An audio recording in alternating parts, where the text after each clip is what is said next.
If you're like me and like to use templates or sketches to help you with your card making, sometimes you're going to come across a piece of paper that simply does not work. Hi, I'm Jess from JessCrafts.com, and I'm here to help you make the most of your crafty supplies and time. So let's get making.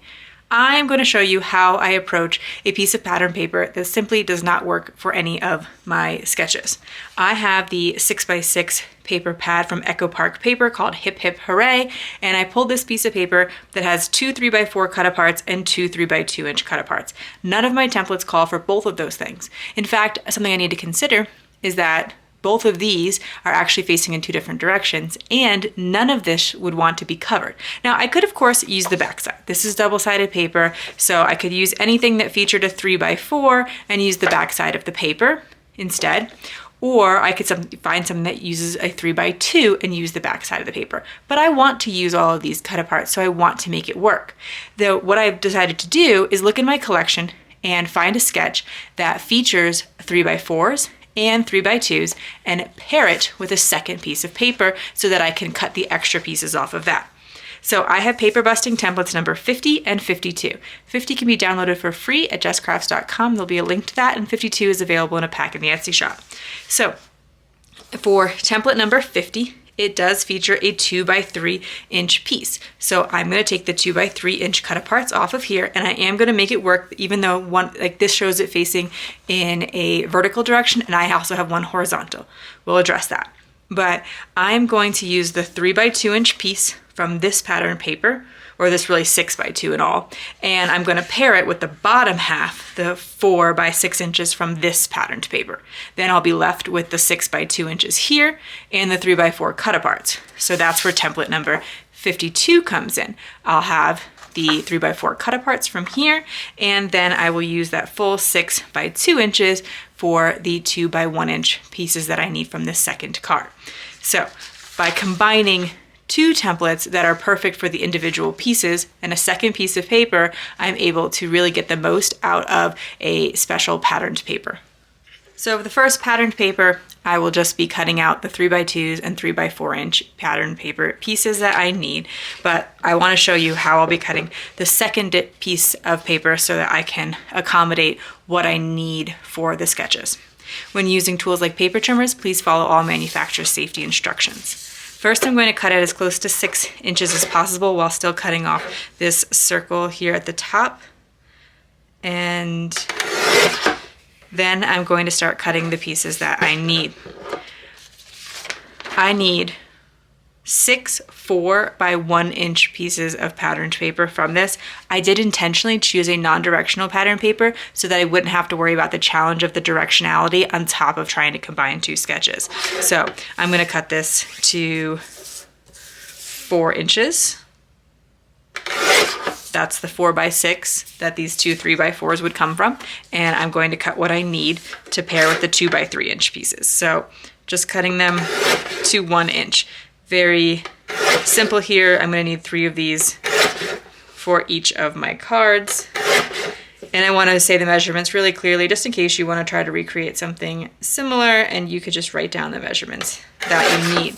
So then the second set of measurements I need is from Paper Busting Template 52, where I'm going to get these 2x1 inch pieces. So I can start by cutting my 2x6 inch piece down to 1x6 inches.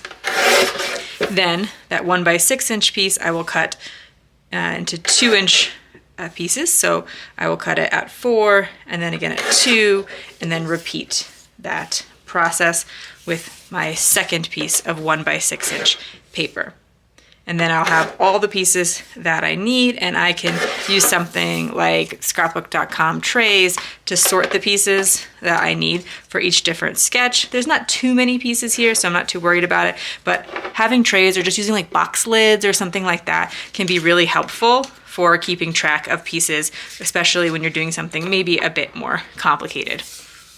My mats today are going to be relatively simple. I always do almost always do 1/4 inch larger mats. So I have those 3x4 inch pieces that need 3 1/4 by 4 1/4 inch mats. So I always like to bring it to 3 1/4 by 8 1/2 and then cut that in half so that I get the measure or the pieces that I need perfectly out of that. That's also going to work for those pieces that are 1 by 4, and so I'm going to be able to cut this to 1 1/4 and then cut that in half again.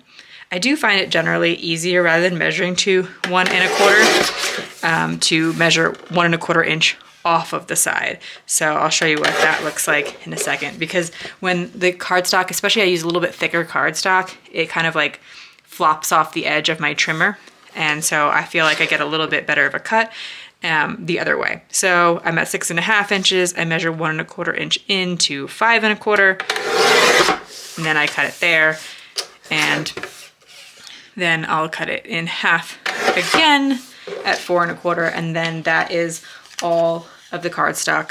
Well, I think I need one more set of those, but then the 2 by 3 inches, they won't work out as well. So, but my 2 by 3 inch piece would need a 2 1/4 by 3 1/4 inch mat, and my 2 by 1 inch pieces would need a 2 1/4 by 1 1/4 inch mat. So you can cut enough of those. Again, you're going to have 3 of the background pieces on each card, and then 1 of the focal point pieces on each card. So just use those measurements to cut all of the math. You can assemble the card for sketch and template number 52, placing the cardstock mats or the 2 by 1 inch pieces in the top left corner, evenly spaced. You can move around some of these elements to create a slightly different card if you like, but I would just like to give you one suggestion for how I think that they could be arranged. And I'll layer those pieces of patterned paper on top. Of course, both of these pieces were double-sided, and when I was going to select my secondary piece, like the other one that I wanted to use, I did consider if there was a patterned paper that I didn't particularly care for the other side of it, because then it would, I'm not going to be able to see that. I'm not using that other side of the patterned paper, or I could have the opportunity not to. And this red patterned paper had on the other side things like "Celebrate, you did it," these ribbons. And I thought that that might be a little bit trickier to use on a card, because like "you did it's" not quite a birthday sentiment, that kind of thing. So I thought, well, you know what, I'll just make use of this patterned paper in another way. And then we could talk briefly about sketch number 50, where the 4 by 1 inch pieces go in the back. Sometimes, so the 4 1/4 by 1 1/4 inch mat is meant to fit all the way across the card base. Sometimes the measurements don't work out perfectly, so I'll just trim up these little bits of scrap that are hanging over the edge of the card. I mean, it's very hard to even see, but I'll clean all that up. And then for the 2 by 3 inch panels, the original sketch shows it like this with the I guess vertical orientation, and that's because I wanted it to be able to work with directional pattern paper as shown. So say this was the clear top of your paper, you would be able to assemble the sketch. However, it works just as well if you do want to use the horizontal piece. I might switch it up a little bit, like I think I'll probably center this, but if I had shown the sketch that way, then I would have to say, oh, this doesn't work with directional pattern paper as shown. However, all of the sketches do have a little bit of versatility, and so that's how I would make that one work. And then these are the 4 cards I was able to create with a pattern paper that at first didn't seem to match any of my sketches, but by pairing 2 of them and working with a second piece of paper, I was able to create 4 cards with simple, easy sentiments, and now I have some birthday cards and encouragement cards to add to my stash. If you found this video helpful, here's another video where you can find more ideas for enjoying your crafty time and supplies. Let me know you like this video with a share to your crafty community. Subscribe and click the bell so you don't miss the next template or tutorial, and check the video description for product links. See you in the next video.